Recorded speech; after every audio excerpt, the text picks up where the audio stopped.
Друзья, всем большой привет! Сегодня с вами обсудим мой первый премиум танк, который покупался давным-давно. Это Т-26Е4 Super Pershing. Слоеный такой довольно пирожок. Очень хорошая машина, льготная машина, которая позволит вам фармить большое количество серебра.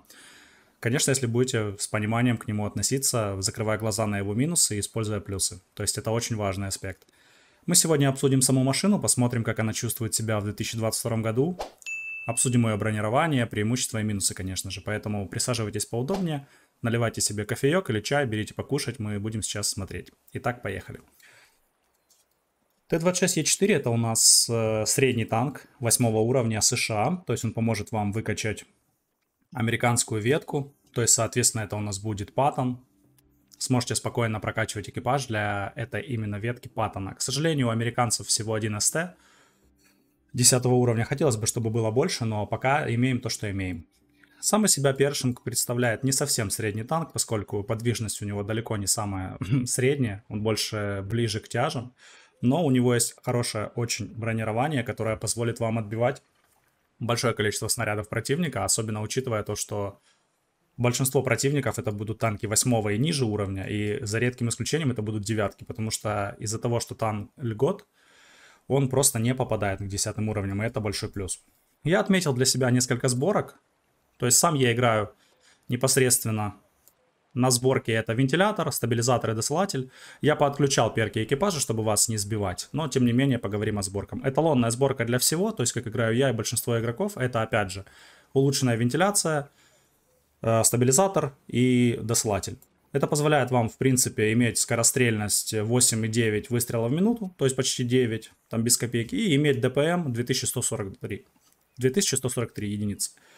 Вторая сборка это больше такая универсальная, я ее пробовал, честно скажу, если так играете, меняйте на стандартную сборку, как у меня. То есть ставим нагнетатель, стабилизатор и досылатель. Это как бы должно дать немножко подвижности, но танк тяжелый.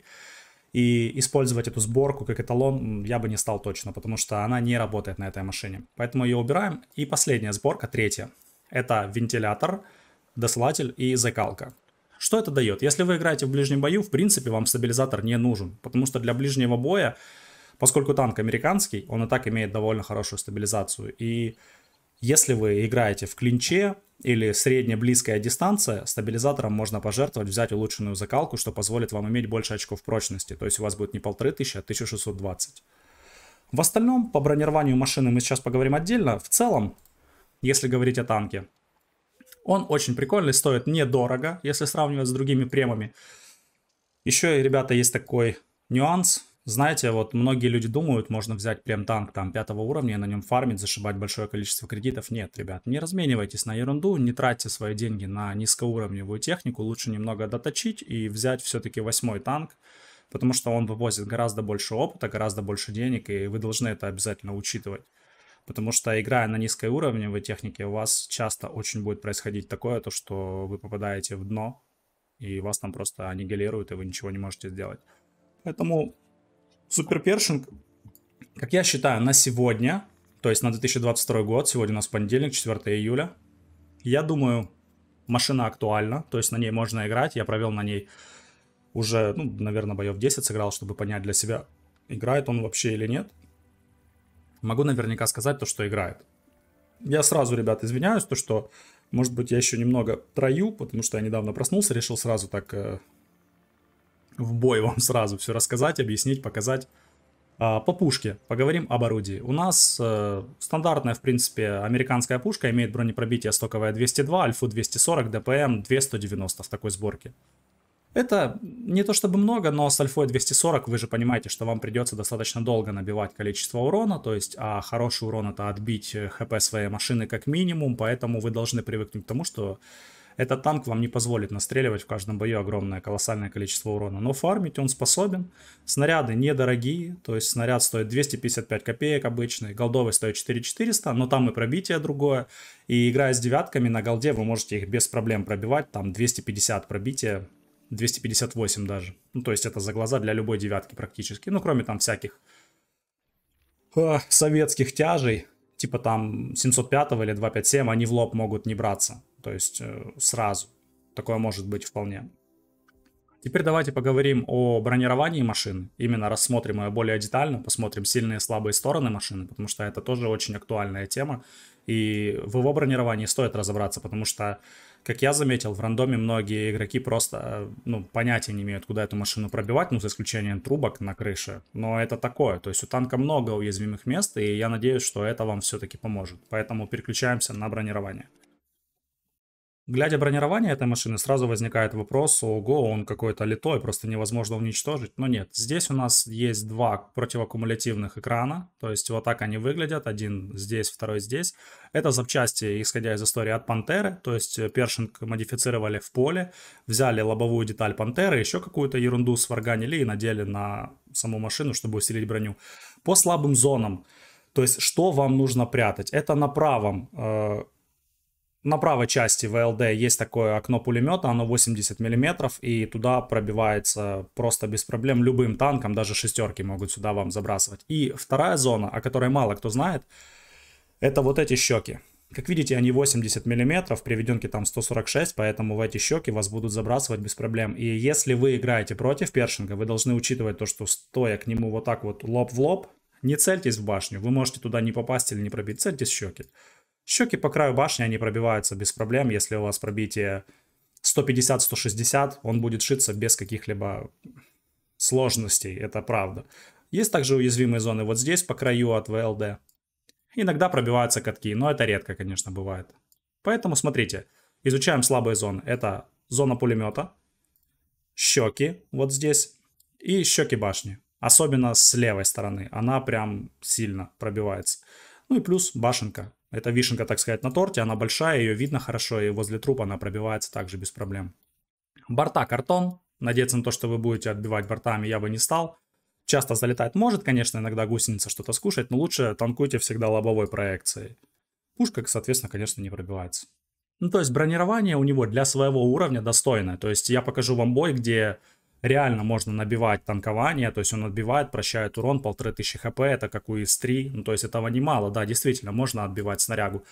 Но броня, она не делает вас бессмертным. Если будете стоять от башни, шанс того, что вас пробьют, невелик, да, это правда. То есть если вы стрельнули и закатились назад, скорее всего, вас либо не пробьют, либо не попадут, это важно. Но лоб в лоб часто, если вам будет залетать, не удивляйтесь почему.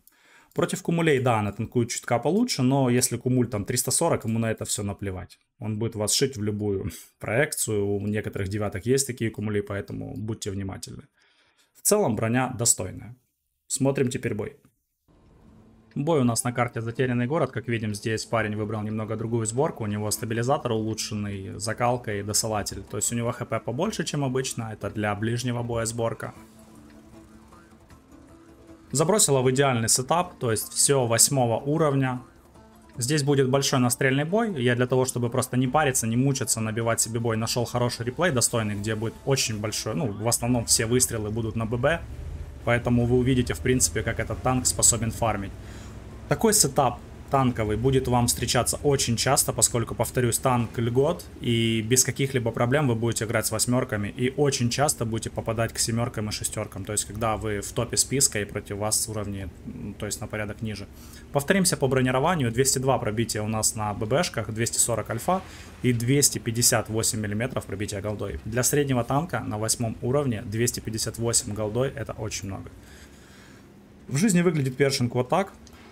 На секунду остановлю реплей, чтобы вам показать. Вот эти щеки, вот они пробиваются без каких-либо проблем, как я вам говорил и показывал на бронировании. То есть именно вот эти две зоны, это самые большие зоны, в которые вы можете попасть. Вот этот лючок попадается реже, чаще всего пробивается вот этот, который находится справа на танке, от вас слева. Ну и плюс, да, зона пулемета. Это тоже очень опасно. Для противников это будет лакомый такой кусочек. Плюс еще вот эти части также пробиваются. Вот здесь. Так что, в принципе, лоб, он и не рыхлый, но и не эталон. Решает поехать сразу в ТТ-позицию. Карта у нас, как я сказал, Затерянный город. Довольно классная карта, в принципе, тем более артиллерии нет, можно немножко понаглеть. Видит, что здесь никого у нас не светился, никто у нас с этой стороны. Не занял позицию, решается поджаться. Сзади есть союзники. Против 105 тысяч будет довольно сложно стреляться. Он в упоре тоже пушка для такой дистанции, не скажу, что слабая. Я бы, конечно, так как он не проезжал, потому что он ну, прям сильно поспешил, поджался, и пока выехать нет возможности, плюс еще могут выезжать с другой стороны. Но, в принципе, это довольно опасно. Пробует его выцеливать. Ага, разводит на выстрел. Дает в шишку, не пробивает, к сожалению. Я вам, кстати, друзья, напоминаю, если вам нравятся подобные ролики и вы хотите изучать больше техники, я с радостью поделюсь с вами, поэтому вы пишите свое мнение в комментарии под видео, я все прочту, учту и будем двигаться вместе. Поэтому, если нравится, лайк. Если не нравится, дизлайк, я к этому нормально отношусь. Мне это, скажем так, помогает формировать мнение о роликах благодаря вам, так что не забывайте об этом. Разминает 105 тысяч, ловит на каток. Тот ремонтируется. Перезарядка довольно-таки быстрая, в принципе, как я говорил, в районе там 7 секунд. Еще раз ставит на каток. Ну, я сомневаюсь, что у него 2 ремки, поэтому... Играет, как видите, на ББшках, у него всего 5 подкалиберных снарядов, это немного. То есть это правильно, если вы хотите фармить, у вас и должна быть такая вот максимально экономичная сборка. Я напоминаю, что обычные ББ снаряды, они по 255 монет, это немного. То есть можно стрелять много, за ремонт платить будете не так уж и дофига денег, поэтому... Проехал в спину противником, Т-32 к нему бортом, дает ему сразу шот. Ловит непробитие. То есть, видите, танк иногда способен отбивать. Посмотрим сейчас, как он с 3 будет стреляться. 3 танка на него выезжают. Подкручивает немного танк для того, чтобы... Вот, С3 все равно куда пробивать. Потерял уже практически 800 хп. Отбивает Т-32, третий выстрел уже. Лис опасный, также отбивает. Ну, видите, то есть танк танкует, уже 1200 натанковал. Если прятать от противников уязвимые зоны, вилять все время. То есть его сюда пробил, наверное, С3. Вот, гусеницей танкует ИСа-3. Щучий нос пробить довольно сложно с 202 пробития, особенно когда он лобовой проекции к вам находится. Там такие скосы появляются, как видите, которые в щеки невозможно пробить. Нужно добирать лиса. Всегда добирайте шотников, то есть не забывайте об этом. Если видите шотный танк, не нужно стрелять в того, у кого больше хп. Шотник может создать проблем в игре, поэтому вы должны это сразу учитывать. В НЛД ИСа-3 вошьет без проблем. Уже 3800 урона, прошло 3 минуты боя. Ну, то есть очень быстро настреливает. В этом бою ему позволяют противники. Еще танкует от ИСа-3. Душит его вместе. Вот, щеку подставил С3. Щучий нос, его недостатки, если вы не знали, то есть имеет скосы, но если доворачивать скосом к вам, вот эта броня, она уже не работает. Поэтому вы должны это учитывать.